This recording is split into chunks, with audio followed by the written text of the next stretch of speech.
Hello everybody, let's check out what we'll be learning today.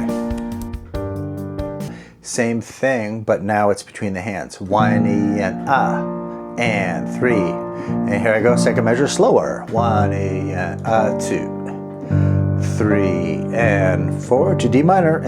A lot of these rhythms kind of work up to, if you're ever interested in playing certain piece music like Billy Joel or Elton John, these rhythms are used all the time. 2, 3 and G minor, 2 and da da.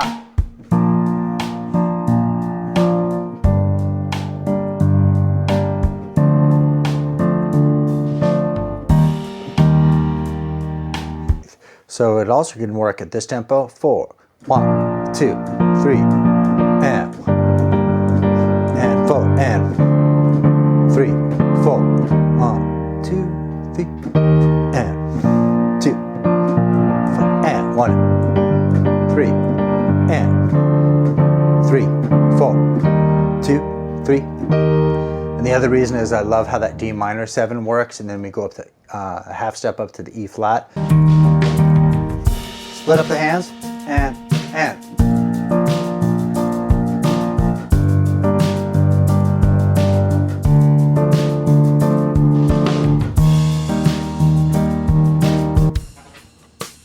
3 E and up, and up.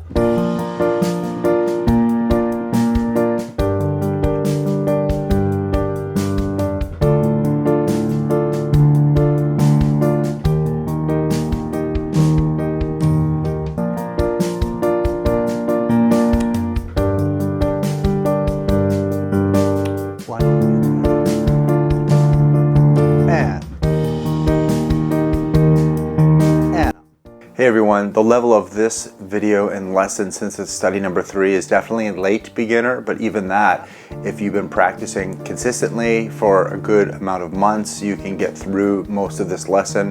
However, you can always come back to it. This is more geared for a late beginner with consistent practice and early intermediate. Don't worry, I have other lessons that you can dive into and work your way up.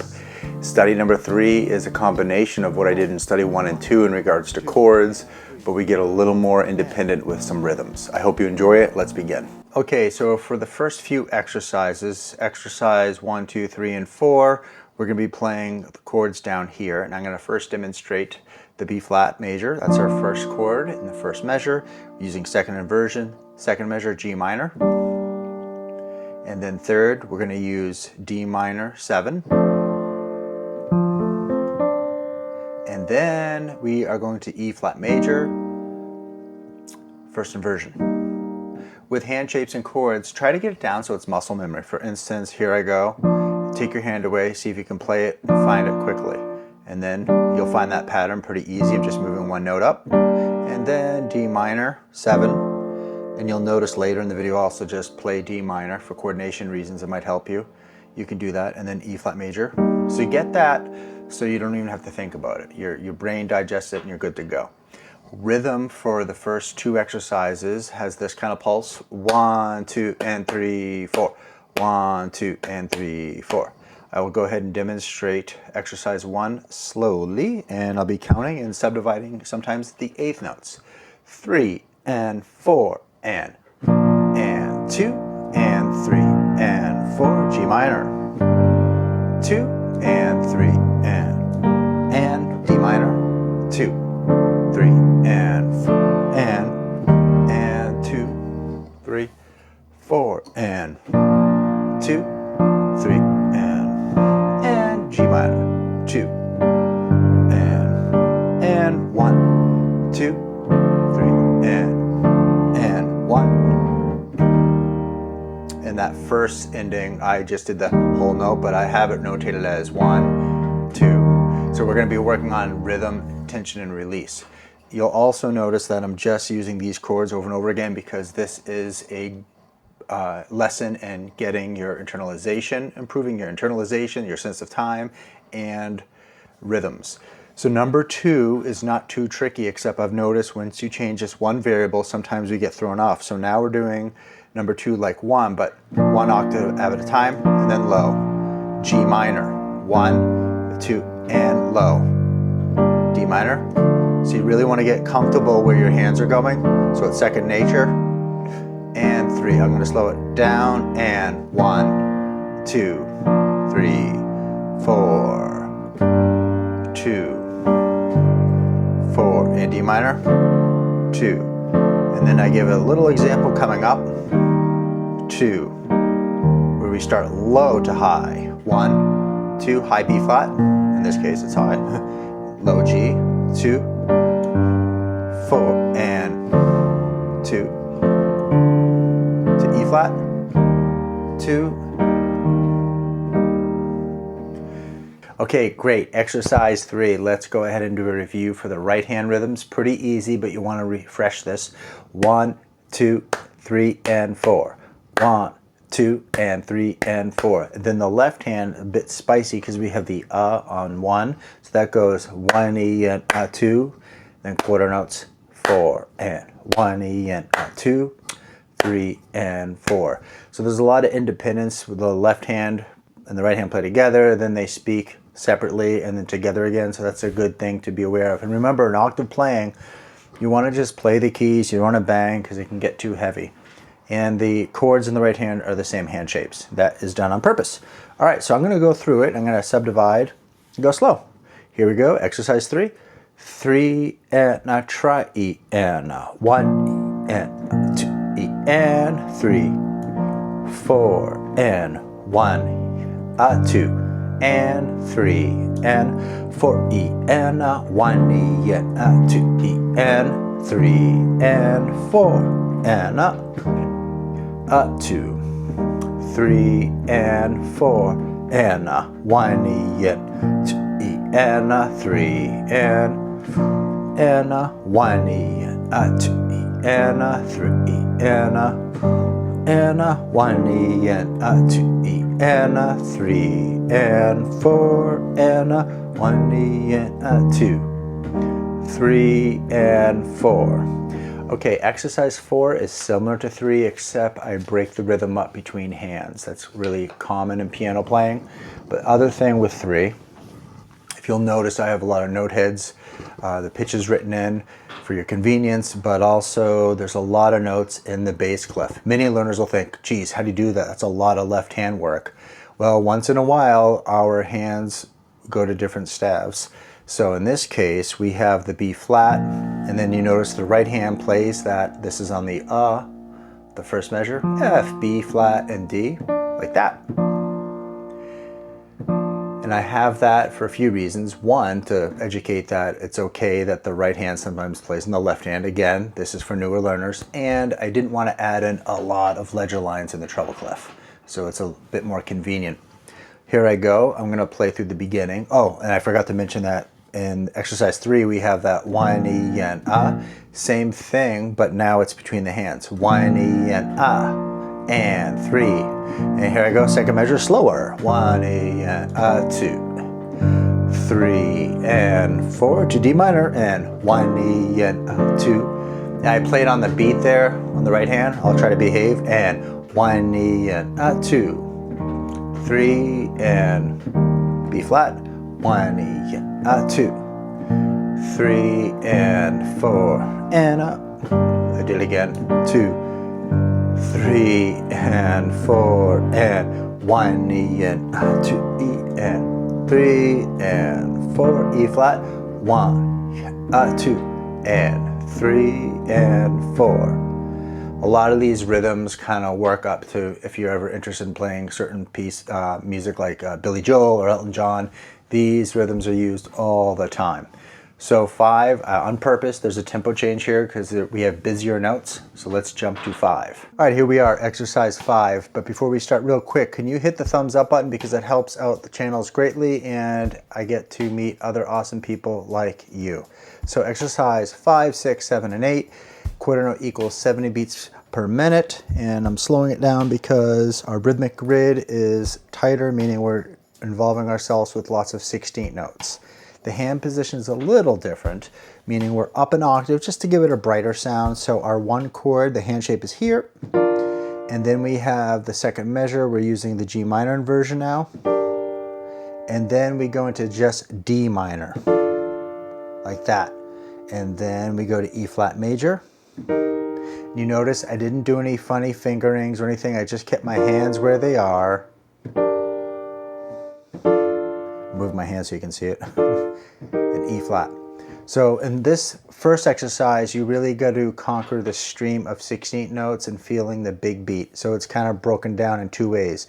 Beat 1 and 2, very 16th note oriented, and then 8th notes. The left hand will play the downbeats on beats 3 and 4, as you can see.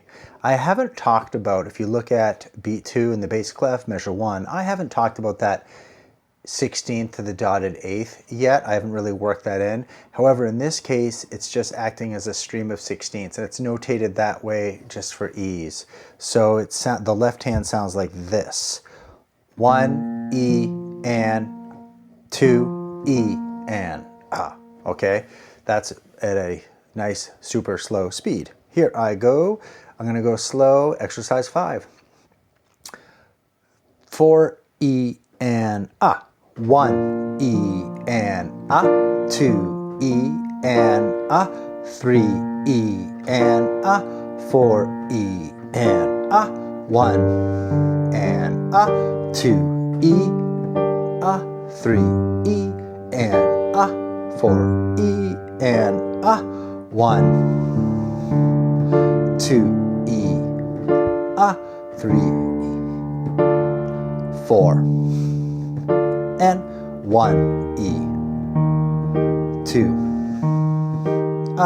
3, 4, and back, 1, 2, 3,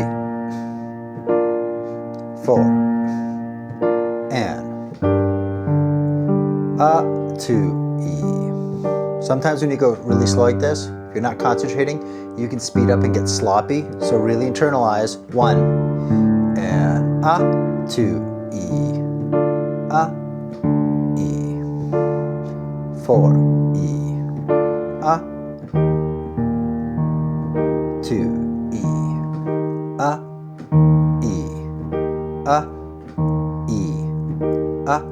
I also, remembering when I was playing slow like this a lot, I have a percussion background too, I would yawn a lot and get tired because it takes a lot of concentration.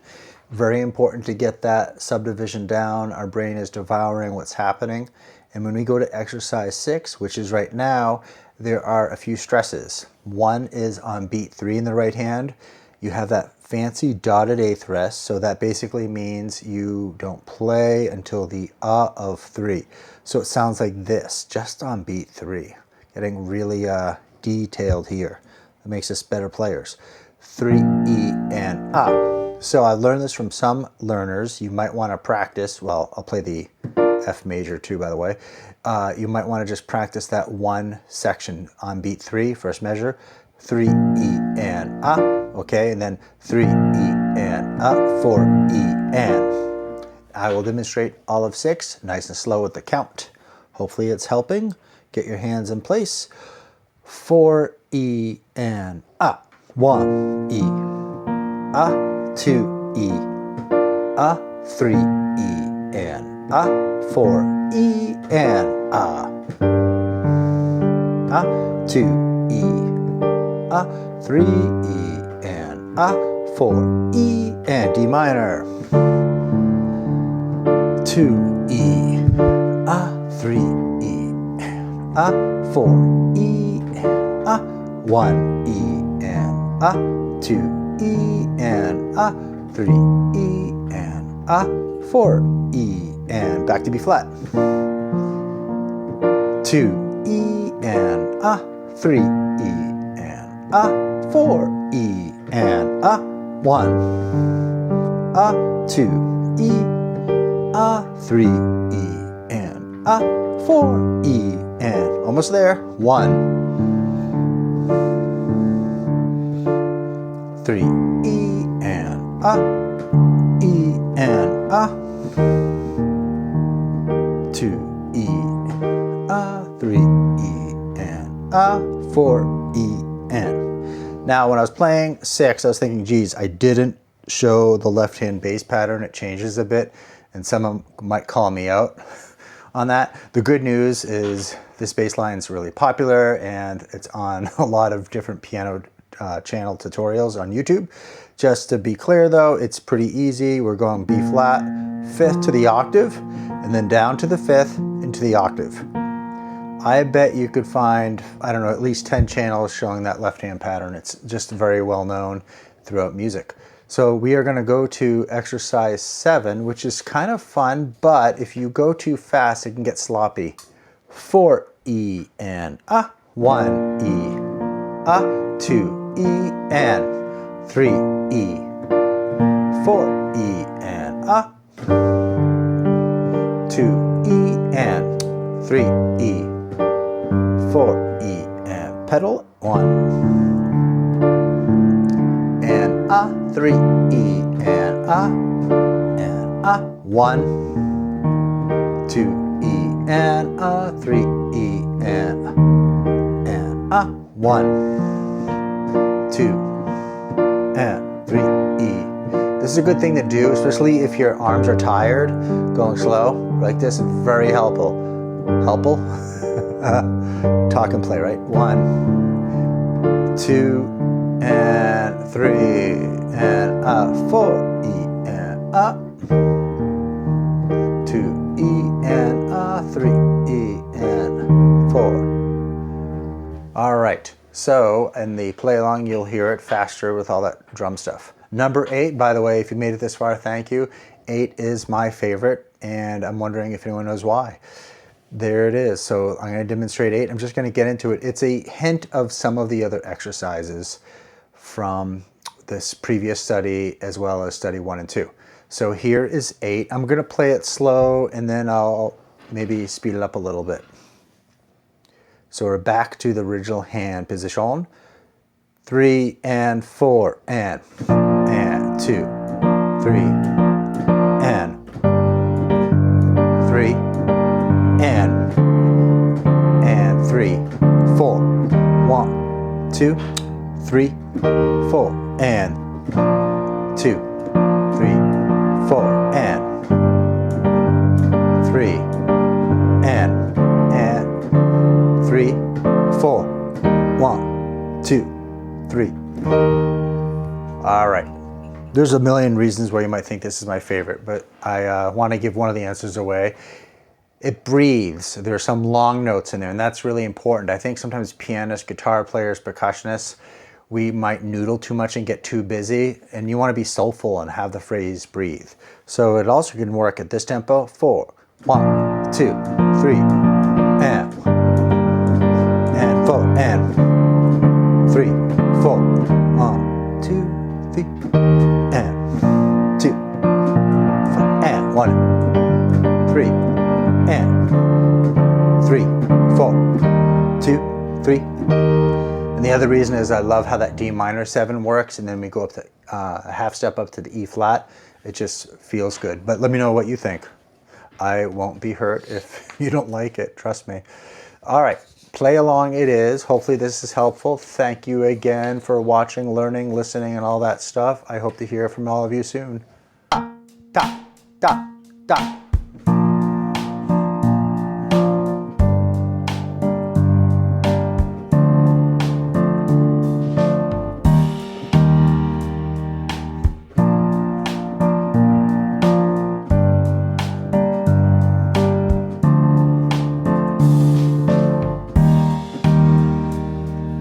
Octave split, high to low, and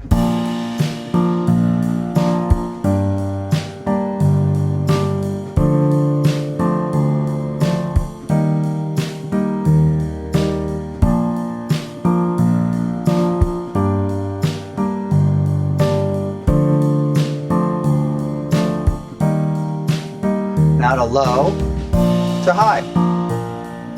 Bring up B3.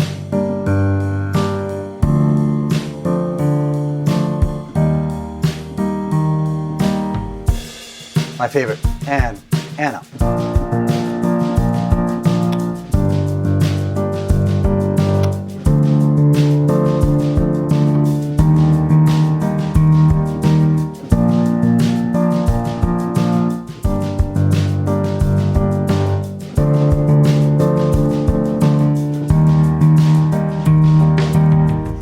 Split up the hands, and.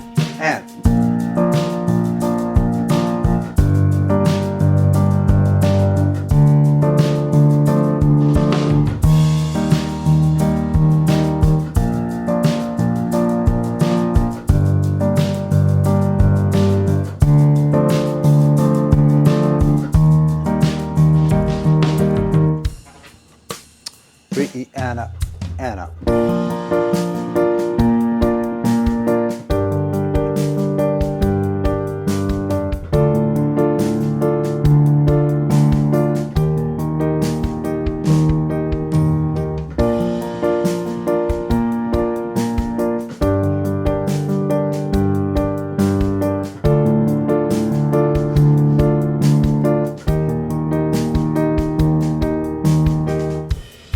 Watch that right hand. 4, and up. 3, uh-oh.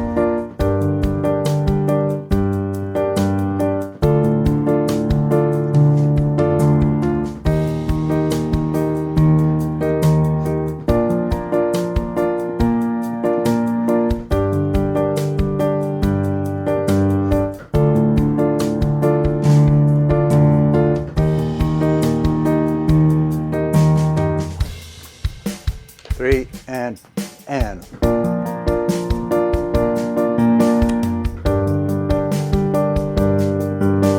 1, and up, and up, and up.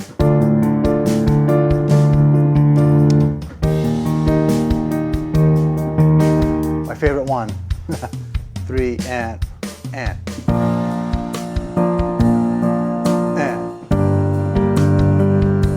Whoops. Beat. 4, 1, 2, and 3, and.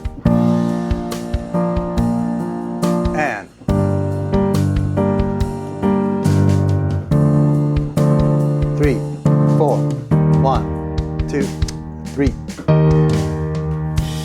Hope you had fun. That was fun. Yeah.